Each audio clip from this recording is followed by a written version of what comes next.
तो चलिए प्रिय भक्तगण, आज हम आपको एक कथा का श्रवण करा रही हूं जो सुनने मात्र से आपके जीवन में सुख, संपत्ति और धन की वर्षा होगी। तो चलिए कथा को प्रारंभ करते हैं।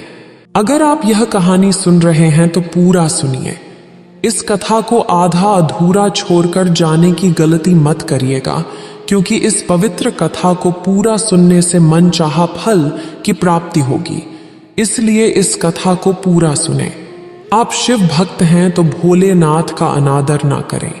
भगवान शिव माता पार्वती से कहते हैं, द्वापर युग में पृथ्वी पर राक्षसों के अत्याचार बढ़ते ही जा रहे थे।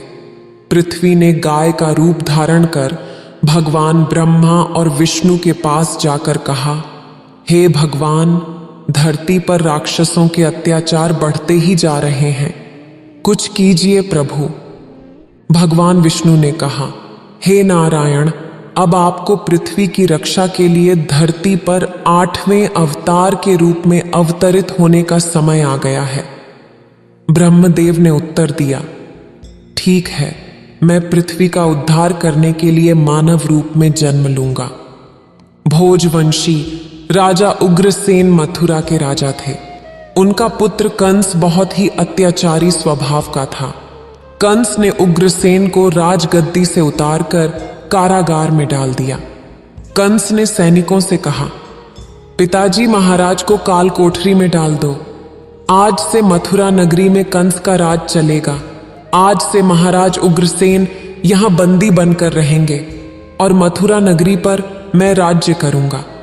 आशीर्वाद दीजिए पिताजी महाराज।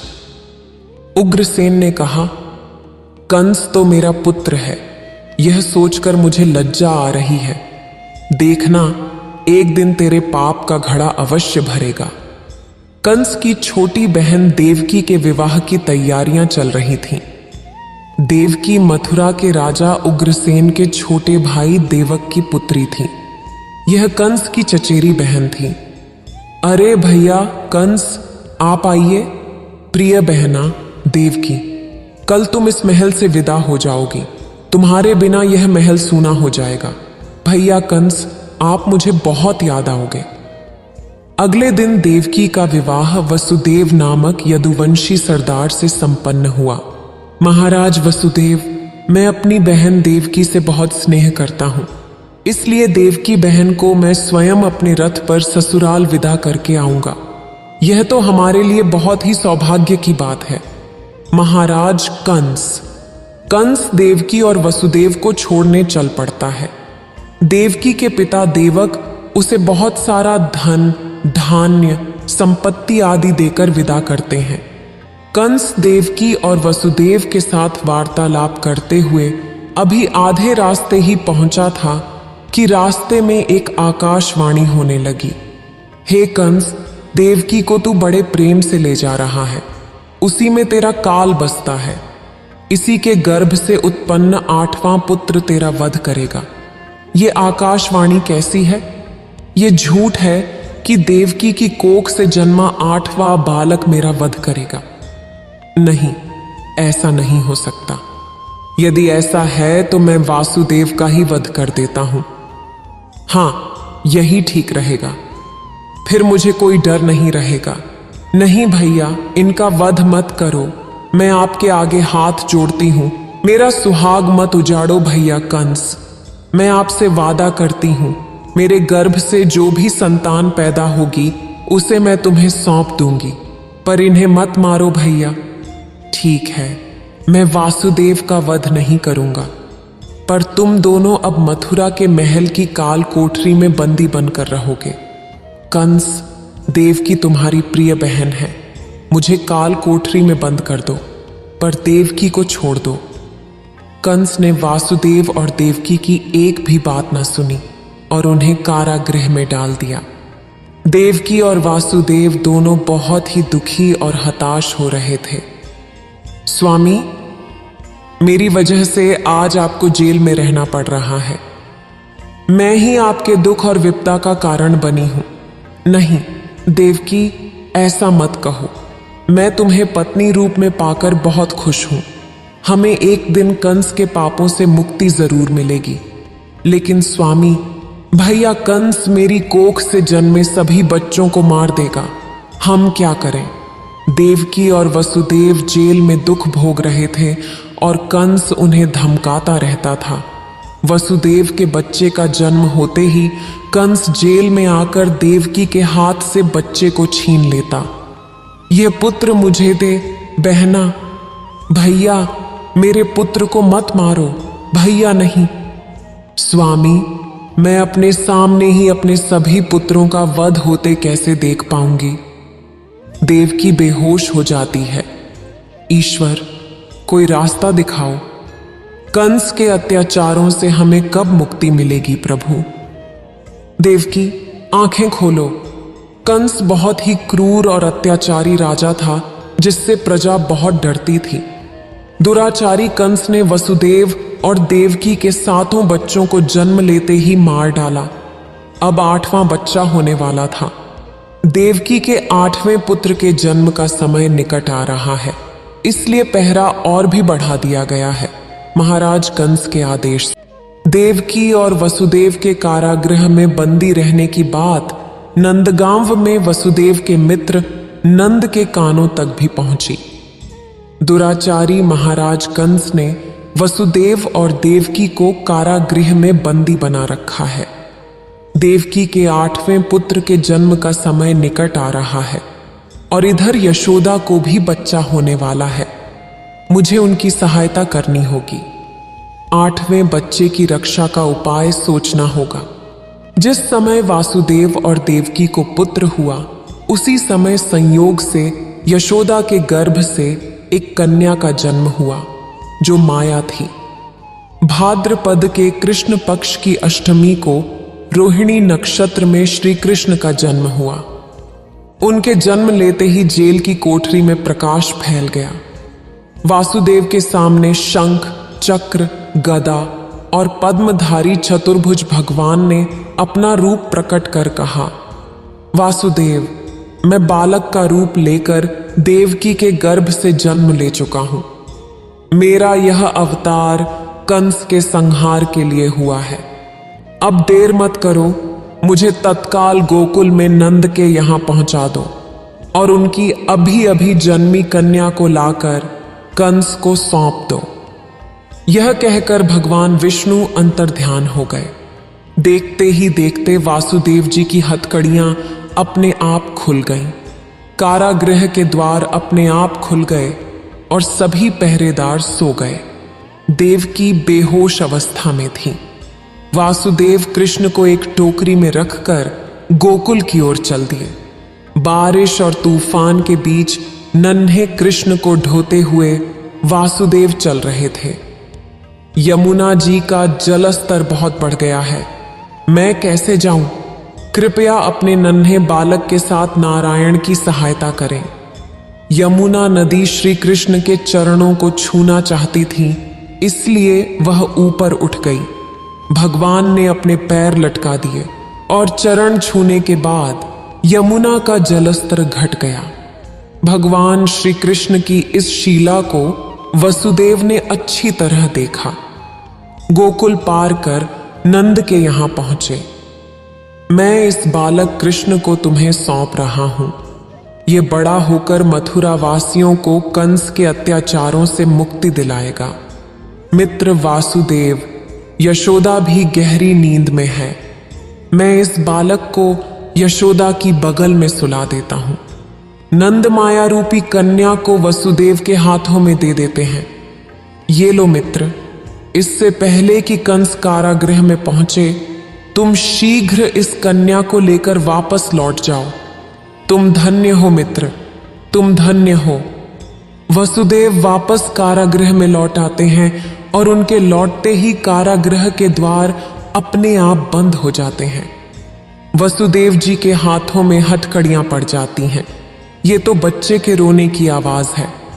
महाराज कंस को सूचना देते हैं कि देवकी ने हमारे यहां 8वें पुत्र के बजाय पुत्री को जन्म दिया है। पहरेदार कंस के पास जाते हैं। महाराज की जय हो, देवकी ने पुत्र को नहीं पुत्री को जन्म दिया है। ऐसा कैसे हो सकता है? कोई बात नहीं, शायद मेरे प्रकोप से भगवान भी डर गए और पुत्र की जगह पुत्री का जन्म हो गया। ये तो विधि का विधान बदल गया, पर मुझे सावधान रहना होगा। मैं इस कन्या का भी वध कर दूंगा। भैया, इसे छोड़ दो, ये तो कन्या है। आपको तो मेरे 8वें पुत्र से कष्ट था। कंस ने देवकी की एक न सुनी और कन्या को देवकी की गोद से छीन लिया। कंस ने जैसे ही कन्या को पत्थर पर पटक कर मारना चाहा, वैसे ही कन्या कंस के हाथों से छूटकर आकाश में चली गई और देवी का रूप धारण कर लिया। देवी ने कहा, हे कंस, तुझे मुझे मारकर कोई लाभ नहीं मिलेगा। तुझे मारने वाला तो कब का पैदा हो चुका है और गोकुल पहुंच गया है। ये कहकर देवी अंतर ध्यान हो गई। कंस ये दृश्य देखकर गुस्से से छटपटाने लगा और गुस्से में अपने महल में आ गया। कंस ने श्री कृष्ण को मारने के लिए अनेक दैत्य भेजे। श्री कृष्ण ने अपनी दिव्य माया से सभी दैत्यों का नाश कर दिया। बड़े होने पर उन्होंने कंस का वध करके उग्रसेन को राजगद्दी पर बैठाया। उस दिन से श्री कृष्ण के जन्मोत्सव को पूरे देश में बड़े हर्ष और उल्लास के साथ जन्माष्टमी के रूप में मनाया जाता है। भगवान कृष्ण की नगरी मथुरा में इस त्योहार की विशेष धूमधाम रहती है और पूरे ब्रज क्षेत्र में जन्माष्टमी का पर्व बड़े धूमधाम से मनाया जाता है। जन्माष्टमी का पर्व हर साल भाद्र मास के कृष्ण पक्ष की अष्टमी तिथि को मनाया जाता है। इस साल जन्माष्टमी 26 और 27 अगस्त को मनाई जाएगी। जन्माष्टमी पर भगवान कृष्ण के बाल रूप की पूजा की जाती है और देश भर में कृष्ण जन्मोत्सव धूमधाम से मनाया जाता है। मान्यता है कि इस दिन भगवान कृष्ण के लड्डू गोपाल रूप की पूजा करने से आपके घर में संपन्नता बढ़ती है और भगवान कृष्ण आपकी सभी मनोकामनाएं पूर्ण करते हैं। आइए जानते हैं जन्माष्टमी की तिथि कब से कब तक है और शैव और वैष्णव समुदाय के लोग किस दिन मनाएंगे कृष्ण जन्मोत्सव। जन्माष्टमी भाद्र मास के कृष्ण पक्ष की अष्टमी को मनाते हैं। इस साल अष्टमी तिथि की शुरुआत 26 अगस्त की रात 3:29 पर होगी और समापन 27 अगस्त रात 2:19 पर होगा। इसलिए उदया तिथि की मान्यता के अनुसार 26 अगस्त 2024 के दिन कृष्ण जन्माष्टमी का व्रत रखा जाएगा। जन्माष्टमी के अगले दिन यानी नवमी तिथि में गोकुल और वृंदावन में कृष्ण जन्मोत्सव मनाया जाता है। इसलिए इस साल 27 अगस्त को कृष्ण भगवान का जन्मोत्सव मनाया जाएगा। गुजरात स्थित द्वारिकाधीश मंदिर में भी भगवान कृष्ण के जन्मोत्सव का पर्व मनाया जाता है।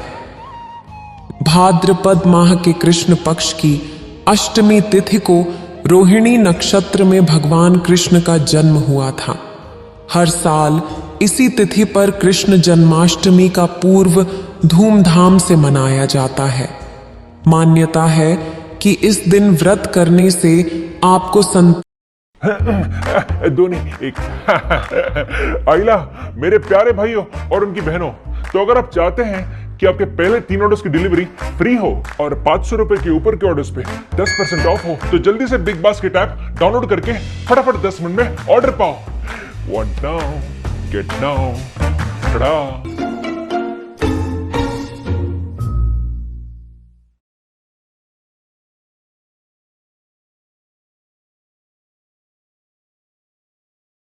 सत्रह लाख लोग अपनी स्किन के लिए क्योर स्किन डर्मेटोलॉजिस्ट को ट्रस्ट करते हैं और आप क्योर स्किन, क्योंकि स्किन है, मजाक नहीं। क्योर स्किन ये ऐप आपकी स्किन के हर छोटे बड़े इशू की जांच करती है, जिसे देख हमारे डर्मेटोलॉजिस्ट आपको पर्सनलाइज स्किन केयर किट देते हैं। Download the cure skin app now. सुख की प्राप्ति होती है और आपके घर में सुख संपन्नता बढ़ती है। कहते हैं इस दिन संतान सुख से वंचित दंपति यदि व्रत रखते हैं तो उनकी खाली झोली भगवान भर देते हैं। जन्माष्टमी का व्रत करने से भगवान कृष्ण सभी की मनोकामनाएं पूर्ण करते हैं। जन्माष्टमी के शुभ अवसर पर इस साल कई शुभ योग बने हैं। इस दिन रोहिणी नक्षत्र के साथ शुभ योग, जयंती योग, सर्वार्थ सिद्ध योग का शुभ संयोग बन रहा है। इस शुभ संयोग में कान्हा जी के जन्मोत्सव का व्रत करना और भी शुभ फलदायक माना जाता है। जन्माष्टमी का पर्व कैसे करें? तो आप बहुत अच्छे से जन्माष्टमी की पूजा कर सकते हैं। सबसे पहले मैंने एक पट्टा ले लिया है। अगर आपके पास चौकी है तो चौकी ले लीजिए, नहीं तो पट्टा भी चलेगा। इसके ऊपर पीले रंग का कपड़ा बिछा लीजिए। स्नान करने के लिए एक प्लेट ले लीजिए। अगर पीतल, कांसा या चांदी की प्लेट हो तो बेहतर है, नहीं तो स्टील की प्लेट भी इस्तेमाल कर सकते हैं। पूजा में सबसे पहले दीपक प्रज्वलित किया जाता है, तो हमने यहाँ पर घी का दीपक प्रज्वलित कर लिया है और उसका पूजन भी किया है। मैंने एक फूल में रोली और चावल लगाकर पूजन कर दिया है। अब हम थाली में स्वास्तिक बनाएंगे। आप हल्दी से स्वास्तिक बना सकते हैं या फिर कान्हा से भी बना सकते हैं, जो भी आपके पास सुविधा हो। थाली में फूल बिछा देंगे और तिल भी डालनी है भगवान के आसन के लिए। ये देखिए, हमारे छोटे से प्यारे से लड्डू गोपाल जी यहाँ विराजमान हो गए हैं। सबसे पहले हम श्री हरि का मन में ध्यान करेंगे। एक फूल और थोड़ी सी तिल लेकर मन में सभी देवी देवताओं का ध्यान करें और फिर फूल चढ़ा दें। हम भगवान को सबसे पहले शुद्ध जल से स्नान कराते हैं। होम भगवती वासुदेव आए मंत्र का उच्चारण करते हुए भगवान को स्नान कराना होता है। पंचामृत स्नान में 5 चीजों का उपयोग होता है। सबसे पहले कच्चे दूध से स्नान कराते हैं, फिर जल से। इसी प्रक्रिया को 5 चीजों के साथ दोहराते हैं। इसके बाद दही से स्नान कराते हैं। जन्माष्टमी पर आप 5 चीजों को मिलाकर भी भगवान को स्नान करा सकते हैं, जैसा आपकी श्रद्धा हो। यहां पर हम शहद से स्नान करवा रहे हैं और फिर शुद्ध जल से। अगर आपके पास शंख है तो उसमें जल भरकर भगवान को स्नान कराएं, नहीं तो कोई बात नहीं। आप तांबे के लोटे में जल भरकर भगवान को स्नान करवा सकते हैं। इसके बाद हम यहां स्नान करवा रहे हैं। अगर आपके पास शक्कर है तो उसे बारीक पीसकर भी भगवान को स्नान करवा सकते हैं। आप चाहे तो शक्कर का भूरा बनाकर भी स्नान करवा सकते हैं। और हां, एक बात का ध्यान रखें, जब भी आप भगवान की पूजा करते हैं तो अंगूठे का उपयोग बिल्कुल भी ना करें। यह निषेध माना जाता है। इसके बाद हमने भगवान को पंचामृत से स्नान करवा दिया है। फिर आप चाहे तो गंधोदक स्नान भी करवा सकते हैं, जो आप सभी जानते हैं कैसे करना है। मैंने सबको बताया है कि थोड़ा सा जल लेकर उसमें थोड़ा सा कान्हा पाउडर डालकर भगवान को स्नान करवा दीजिए। इसके बाद भगवान का अंग पोषण करवाने के बाद हम यहाँ पर सुगंधित इत्र लगाएंगे। आज मैंने कान्हा का उपयोग किया है। इसकी खुशबू बहुत अच्छी है। गुलाब और कान्हा की खुशबू हमें बहुत पसंद आती है, तो हम भगवान के लिए यही वाला कान्हा लेकर आते हैं। जन्माष्टमी पर हम सभी लड्डू गोपाल के लिए नई नई पोशाकें लेकर आते हैं। तो चलिए मैं ठाकुर जी को पहना देती हूँ और देखिए हमारे ठाकुर जी पोशाक पहनकर तैयार हो गए हैं। इसके बाद आप लड्डू गोपाल का श्रृंगार कर दीजिए। जो भी सामान आपके पास है उसी से लड्डू गोपाल को मन से और बहुत प्यार से सजाने की कोशिश करें। महंगे सामान की जरूरत नहीं है। आपके मन के भाव अच्छे होने चाहिए और भगवान के लिए श्रद्धा और प्रेम होना चाहिए। फिर देखिए आपके लड्डू गोपाल के चेहरे पर कितनी प्यारी मुस्कान आएगी। मैंने बालों को थोड़ा सा सजाया है और ये पीला मुकुट भगवान को पहना दिया है। पिछले साल मैंने भगवान के लिए एक झूला लाया था। हर साल नया नहीं लाती हूँ। अगर आप नया झूला लाते हैं तो उस पर पूजन जरूर करें। मेरे झूले पर पहले से स्वस्तिक बना हुआ था तो मैंने फिर से बना दिया है। झूले में नीचे कपड़ा पहले से बिछा हुआ है तो मैं भगवान को फूलों का आसन दूंगी ताकि उन्हें बैठने में आराम हो। मैंने मुकुट भी बदल दिया है। जो पहले वाला मुकुट पसंद नहीं आ रहा था तो ये नया मुकुट भगवान को पहना दिया है। ये मुकुट बहुत अच्छी लग रही थी और स्टिल से एकदम मैच कर रही थी तो मैंने भगवान को इस तरह से सजाया है। झूले में पोशाक पहनाने के बाद हमारे लड्डू गोपाल थोड़े बड़े बड़े से लगने लगते हैं तो झूले में उन्हें एडजस्ट करने में थोड़ी सी दिक्कत होती है। इसके बाद आपको भगवान को झुलाना है और एक गाना गाना है। वो गाना गाकर सुनाती हूँ। नंद के आनंद हुए जय कन्हैया लाल की, हाथी घोड़ा पाल की जय कन्हैया लाल की। आज के दिन भगवान को झुला झुलाकर ये गाना गाया जाता है। और हाँ, बंसी भगवान के पास रखना बिल्कुल ना भूलें। बंसी में मोर पंख भी जरूर लगाएं।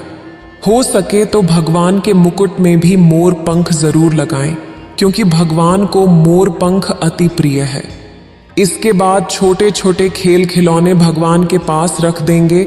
जैसे कि झुनझुना बच्चों को बहुत पसंद आता है तो हम यहाँ पर झुनझुना रख देंगे।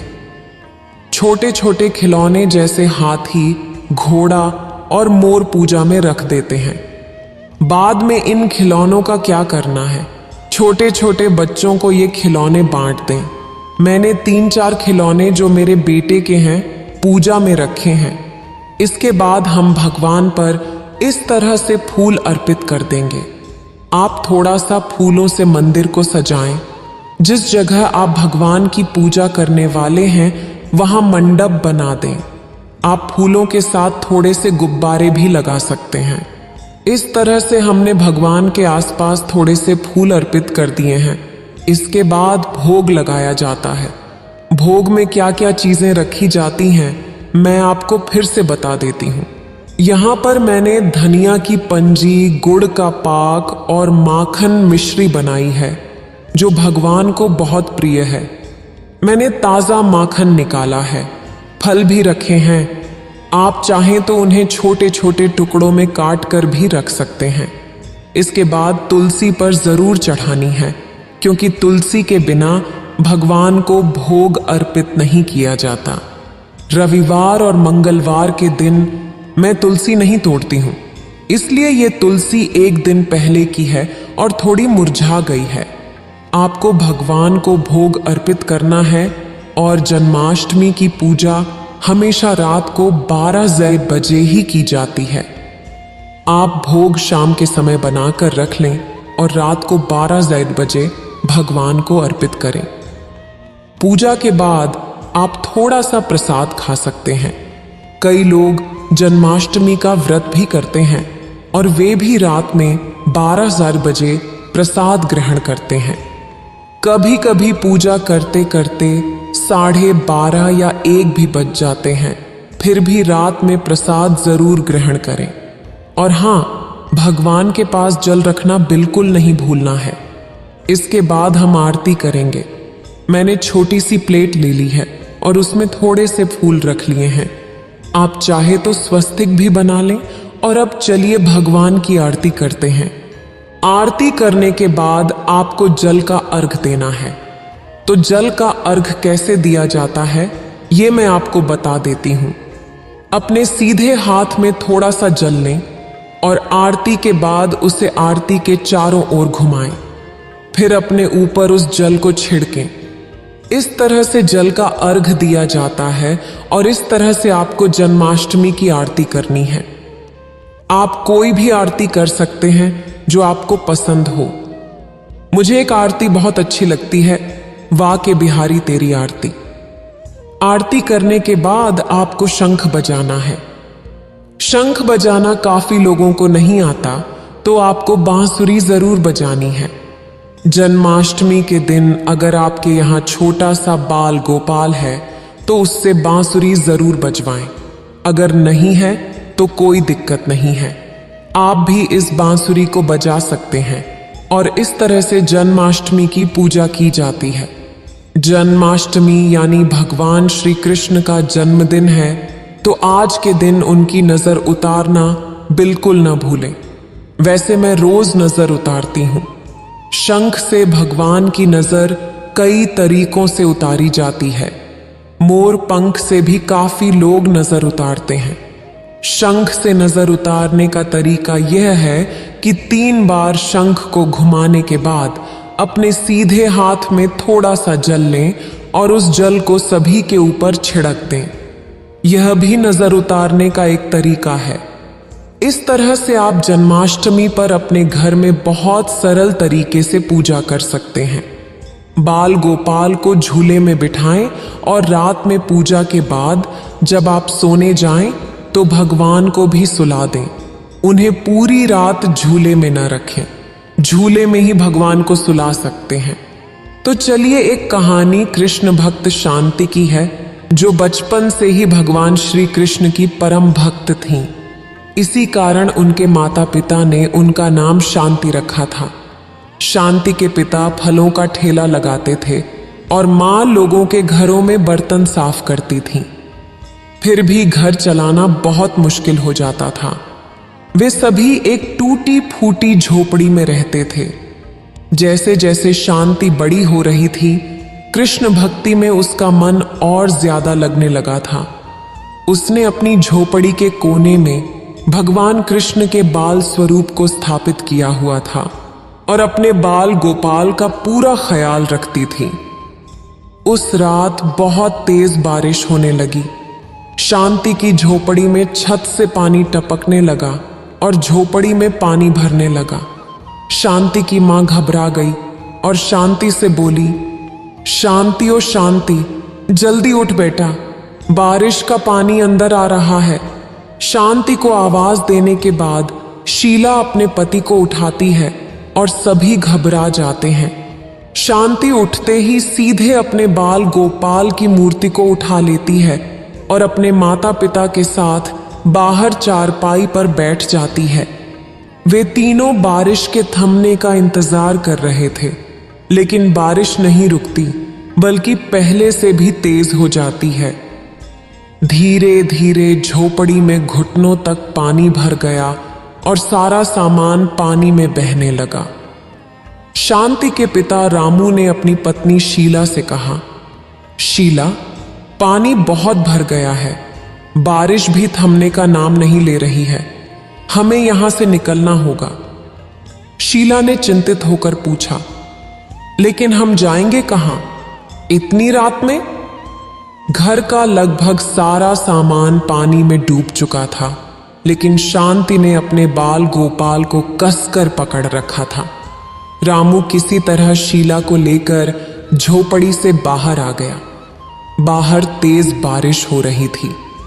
तभी शांति ने अपने पिता से कहा, बाबा, पास में ही कृष्ण मंदिर है, चलो हम वहीं चलते हैं, वहां ये पानी हमारा कुछ नहीं बिगाड़ पाएगा। बिल्कुल सही कहा बिटिया, अब कृष्ण कन्हैया ही हमें बचा सकते हैं। शीला, जल्दी चलाओ। तीनों बारिश में भीगते हुए मंदिर पहुंचते हैं।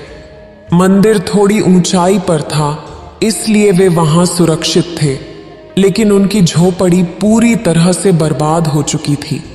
यह देखकर तीनों की आंखों में आंसू आ जाते हैं। शीला रोते हुए कहती है, हे भगवान, ये क्या हो गया? अब हम कहां रहेंगे, कहां जाएंगे हम? मां, तुम परेशान मत हो, तुम देखना, मेरे बाल गोपाल साहब सब ठीक कर देंगे। तीनों पूरी रात मंदिर में ही गुजारते हैं। शांति श्री कृष्ण की मूर्ति को हाथ जोड़े देखती रहती है। सुबह होते होते बारिश रुक जाती है और मंदिर के पुजारी मंदिर में आते हैं। वे रामू और उसके परिवार को वहां देखकर पूछते हैं, क्या हुआ बेटा, तुम लोग रात भर मंदिर में ही थे क्या? हाँ पुजारी जी, मेरी बेटी शांति भगवान कृष्ण को बहुत मानती है और कल उसने हमें इस मंदिर के बारे में बताया। मैं जानता हूं उस बच्ची को, वह हर रोज यहां आती है। इतनी छोटी उम्र में उसकी भक्ति देखकर मैं भी हैरान रह गया था। तुम बिल्कुल चिंता मत करो, भगवान की शरण में आए हो तो वे तुम्हारा भला जरूर करेंगे। तुम जब तक चाहो मंदिर में रह सकते हो। बहुत बहुत धन्यवाद पुजारी जी। उस दिन से रामू का परिवार कृष्ण मंदिर में ही रहने लगा। रामू और शीला ने किसी तरह अपना काम फिर से शुरू किया और शांति पूरा दिन मंदिर में काम करने में लगी रहती। वह बहुत खुश थी क्योंकि उसे पूरे दिन भगवान श्री कृष्ण के पास रहने का मौका मिल गया था। वह बड़े ध्यान से पुजारी जी को भगवान श्री कृष्ण का श्रृंगार करते देखती और ठीक वैसे ही अपने बाल गोपाल को सजाती। वह बाल गोपाल से दिन भर बातें करती रहती थी और एक छोटे बच्चे की तरह उनका ख्याल रखती थी। धीरे समय बीतता गया। रामू ने फलों की दुकान खोली और वे तीनों लोग मंदिर के पास एक कमरा किराए पर लेकर रहने लगे। लेकिन शांति अपना ज्यादातर समय मंदिर में ही बिताती थी। एक दिन रामू अपनी दुकान से वापस घर आया और शीला से बोला, शीला, खुशखबरी लाया हूं। अच्छा, तो जल्दी बताइए ना मुझे। मेरी दुकान के बगल में जो पंसारी की दुकान है, कृष्णलाल जी की, उन्होंने अपने बेटे प्रमानंद के लिए हमारी शांति का हाथ मांगा है।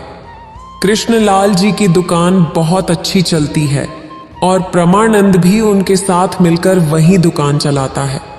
अपनी शांति खुश रहेंगी और जानती हो, ओम प्रकाश जी को कोई दान दहेज भी नहीं चाहिए। ये तो बहुत अच्छी बात है।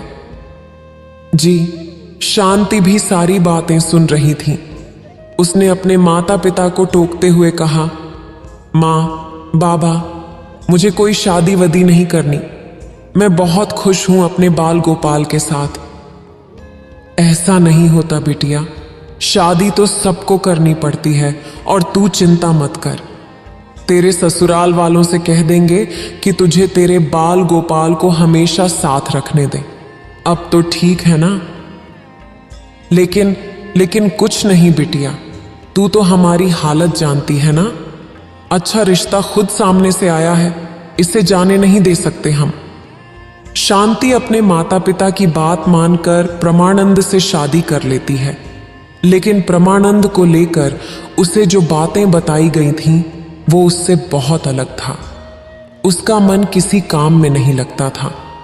वह सारा दिन आराम करता और शाम को दोस्तों के साथ नशा करता था। शांति के ससुर ओम प्रकाश ने प्रमानंद के बारे में झूठ बोला था। पहले तो ओम प्रकाश घर का खर्च उठाते थे, लेकिन लंबी बीमारी से लड़ते हुए कुछ ही साल बाद उनका निधन हो गया। प्रमानंद की आंखें तब भी नहीं खुली। ओम प्रकाश की दुकान भी बंद हो गई। शांति की सास का देहांत बहुत पहले ही हो गया था। ऐसे में प्रमानंद और अपना पेट भरने के लिए शांति ने लोगों के घरों में काम करना शुरू कर दिया। इन सब की वजह से शांति अपने बाल गोपाल के साथ ज्यादा वक्त नहीं बिता पाई थी, जिसका उसे बहुत दुख होता था। एक दिन शांति रात को काम करके वापस घर लौटी तो उसने देखा कि प्रमानंद नशे में धुत चीजों को इधर उधर फेंक रहा है।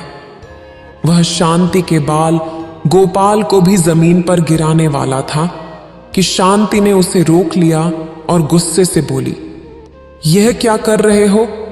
मेरे बाल गोपाल को हाथ लगाने की तुम्हारी हिम्मत कैसे हुई? प्रमानंद ने शांति को धक्का देकर जमीन पर गिरा दिया।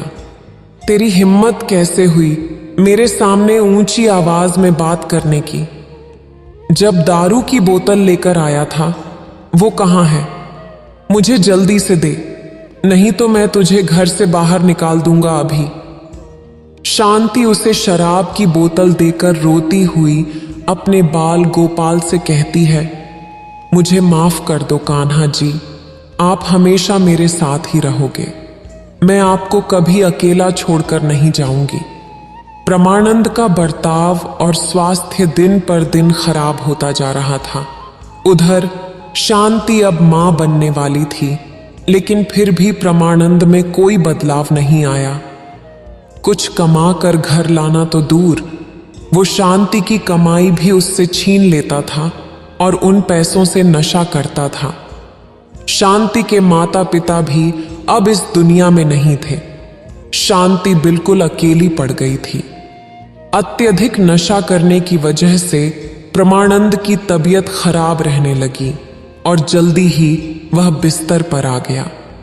नशे की लत ने उसे मौत के करीब ला दिया था।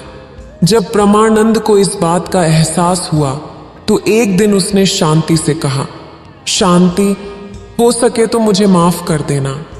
मैंने बहुत पाप किए हैं और भगवान ने मुझे मेरे किए की सजा भी दे दी है।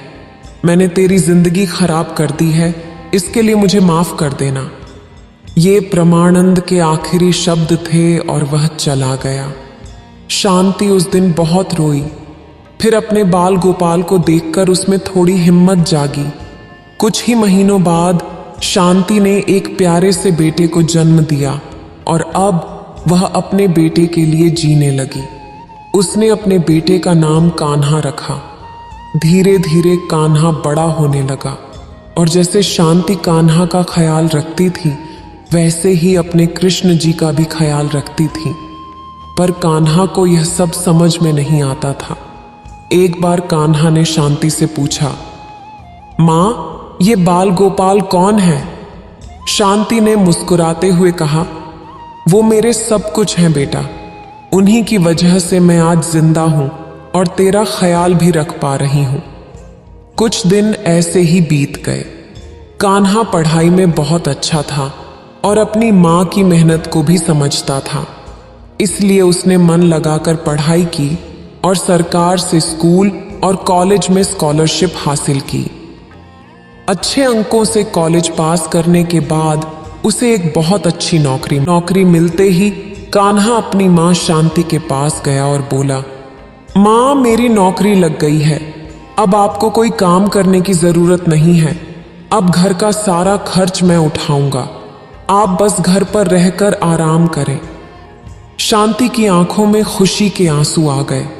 उसने कहा, कृष्ण राधे कृष्णा, ये सब मेरे बाल गोपाल की कृपा है। तेरी मेहनत भी रंग लाई। मैं बहुत खुश हूं बेटा, बहुत खुश। कान्हा ने अपनी मां के आंसू पोंछे और उसे गले लगा लिया। कुछ दिन और बीत गए। एक दिन गलती से कान्हा के हाथ से भगवान कृष्ण की मूर्ति नीचे गिर गई। यह देखकर शांति बहुत नाराज हो गई और गुस्से में बोली, ये क्या किया तुमने? मेरे बाल गोपाल को गिरा दिया। ला, मुझे दे उन्हें। कान्हा ने माफी मांगते हुए कहा, माफ कर दीजिए माँ जी, मैंने जानबूझकर यह नहीं किया। तभी शांति ने देखा कि गिरने की वजह से बाल गोपाल की मूर्ति कई जगह से टूट गई थी। वह घबरा गई और बोली, कान्हा, अभी जाकर डॉक्टर को बुला ला। कान्हा अपनी मां की आदत जानता था, इसलिए वह पहले से ही डॉक्टर को सब कुछ समझा कर लाया था। डॉक्टर साहब, मेरे बाल गोपाल गिर गए थे और उन्हें बहुत चोट आई है। आप इन्हें जल्दी से ठीक कर देंगे ना? डॉक्टर कान्हा की तरफ देखते हैं और कान्हा के इशारे पर बाल गोपाल की मरहम पट्टी करने का नाटक करते हैं। फिर उन्हें शांति को देते हुए कहते हैं, लीजिए माँ जी, ये ठीक हो गए। शांति कहती हैं, अभी कैसे इतनी ऊपर से गिरे हैं मेरे बाल गोपाल? तुमने ये आला सिर्फ देखने के लिए रखा है? इसे लगाकर मेरे बाल गोपाल की जांच कर लो कि सब ठीक है ना? डॉक्टर फिर कान्हा की तरफ देखते हैं। कान्हा के इशारे पर डॉक्टर आला लगाकर जांच करने का नाटक करते हैं। उसके बाद जो हुआ, उसने डॉक्टर के होश उड़ा दिए। उन्हें बाल गोपाल की धड़कन सुनाई दे रही थी। उन्होंने कई बार जांच की, लेकिन हर बार दिल की धड़कन की आवाज सुनाई दी। डॉक्टर के चेहरे का रंग उड़ गया। इसे देखकर कान्हा ने डॉक्टर से पूछा, क्या हुआ डॉक्टर साहब, सब ठीक है ना? डॉक्टर आला लगाकर कान्हा को भगवान बाल गोपाल की धड़कनों की आवाज सुनाते हैं। दोनों ही हैरान रह जाते हैं। फिर शांति उनसे आला छीन लेती है और कहती है, लाओ ये मुझे दो, पता नहीं क्या खेल कर रहे हो। शांति भी बाल गोपाल की धड़कन सुनती है, लेकिन चौंकती नहीं, बल्कि उसे अच्छा लगता है। ऐसा लगता है कि वो कई सालों से इन धड़कनों को सुनती आ रही है। उसके चेहरे पर संतोष था। वो बाल गोपाल को अपने माथे से लगाती है और कहती है, ठीक है, मेरे बाल गोपाल बिल्कुल ठीक हैं। इस वीडियो को बोलते समय कोई त्रुटि हो तो मैं क्षमा चाहती हूँ। उम्मीद है आप सभी को ये वीडियो अच्छी लगी होगी। अगर आप शिव के सच्चे भक्त हैं तो चैनल को सब्सक्राइब और वीडियो को लाइक करके कमेंट में हर हर महादेव लिख दीजिए।